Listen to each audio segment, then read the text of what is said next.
Good morning, Anthony. Morning, Dr. Wood. Hey, what's up? Doing my thing this morning already. Trying to stay ahead of the game. Always, forever, and always busy here. Yes. Yes. I think it shows in how, I always joke with you saying you're OCD. But it ain't no joke. It's true. But, here's the great thing is you're a man of many, many different tasks that you do. Yeah. But even though you're doing a million tasks, this office is spotless. Well, I don't know about spotless right now, because I, have been working this morning, so things are kind of getting a little disarray. As soon as I finish this little thing here, I will jump on it and put the thing back in order. Here's what I like about your personality and you working here and running something like this is I've been to a lot of other adult care homes. And I'm not here, assisted living, I'm not here to criticize or anything, but your home is always so impeccable. And I just am amazed because when you have a full house and your house is this home is impeccable, I always am left scratching my head. How do we do it? Yeah. We clear the clutter. You clear the clutter. Just by making things so much easier for my team to be able to focus really on taking care of someone. That's what we do. We don't, the focus is not, how well we clean.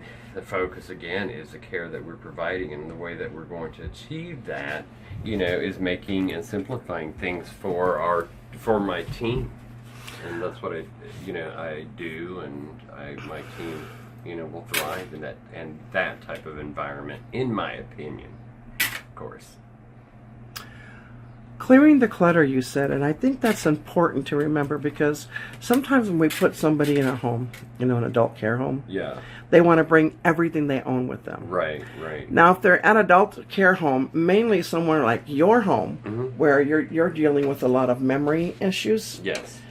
Clutter can be more confusing, can't it? Well, it can be, because, not so specifically speaking about this home, but yeah, you are creating, an environment that can be unsafe for your resident. The more obstacles you're putting in place of someone, that resident is beginning to trip over those things. That resident is already visually impaired as the progression of the dementia goes. Right. Their colors or what they're seeing is totally different than what you and I are seeing. Right. And then by you adding more furniture, more brick and brack, more, you're just creating more havoc for them. They are already pleasantly confused. You really need to take down some of that stuff. I'm not saying that they don't need to have their personal things. I'm not saying that they don't need to, have some kind of ownership in their room and these are my things. But you need to tone it down. You got to tone it down. Because doesn't it also interfere with like the emotional clutter too? Yes.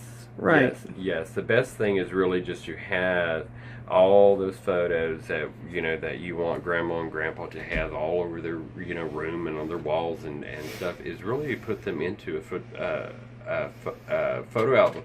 That way they can take those and engage others with out in the living room, out on the patio, that type of thing, so they can carry that stuff with them. Right. That's ideally what I truly believe needs to be done. Now, when you're dealing with those residents that have more of a psychiatric, when you're bringing in more clutter, for someone that's manic, for someone that's OCD, you're just creating what they just left. Right, so this is a great topic. We started off with OCD, but in reality, it's important not to have clutter. Yes. And it confuses your residents more, yes, especially if you're dealing with memory issues. Yes, it does. Obviously, I'm not going to say OCD is my forte, but I think after 20 plus videos and after the writing blogs that I do, hopefully you've already figured out that I may have a slight, problem myself with things that are out that are not, consistent. This is Anthony's desk messy. Look at that. So, I clearly can, expand on this quite a bit, you know, because I go through it or have gone through this, you know, and it's ways that I know, you know, clear-headedly, you know, how to cope with, or I think I know how to cope with it. So can you imagine someone with dementia, someone with, you know, a lot of memory issues having to deal with a psych issue such as OCD? You know, it's very difficult. It's very difficult. But one of the key thing is you remove it. You know, you as a caregiver can help by removing some of that clutter. All right, so clear the clutter. That's right. Have a great day, Anthony. Clean sweep. Bye-bye. Bye.